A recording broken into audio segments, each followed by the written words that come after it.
రాజమౌళి దర్శకత్వంలో తెరకెక్కుతున్న భారీ budget movie Baahubali audio launch తేదీ వేదిక ఖరారైంది. ఈ చిత్ర ఆడియో వేడుక తిరుపతిలో నిర్వహించేందుకు ఏర్పాట్లు చేస్తున్నారు. జూన్ 13న తిరుపతిలోని ఎస్వి యూనివర్సిటీ గ్రౌండ్స్ లో ఈ వేడుక ప్లాన్ చేశారు. వాస్తవానికి ఈ ఆడియో వేడుక మే 31న హైదరాబాద్ లోని హైటెక్స్ ఓపెన్ గ్రౌండ్స్ లో జరగాల్సి ఉంది. గతంలో జరిగిన కొన్ని అవాంఛనీయ సంఘటనల దృష్ట్యా ఆడియో వేడుకకు పోలీసులు అనుమతి నిరాకరించారు. ఈ నేపథ్యంలో ఆడియో వేడుక వాయిదా వేసి అభిమానులకు కారణం వివరించి క్షమాపణలు చెప్పారు రాజమౌళి, ప్రభాస్. చివరకు తిరుపతిలోని ఎస్వి యూనివర్సిటీ గ్రౌండ్స్ లో ఆడియో వేడుకకు ప్లాన్ చేశారు.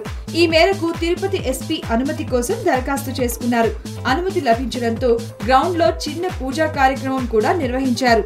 ఈ పూజలో రాజమౌళి తనయుడితో పాటు నిర్మాత ఎన్వి ప్రసాద్ పాల్గొన్నారు. బాహుబలి ఆడియో వేడుకలో ఎలాంటి సమస్య ఏర్పడకుండా కట్టుదిట్టమైన సెక్యూరిటీ ఏర్పాట్లు చేస్తున్నట్లు తెలుస్తోంది.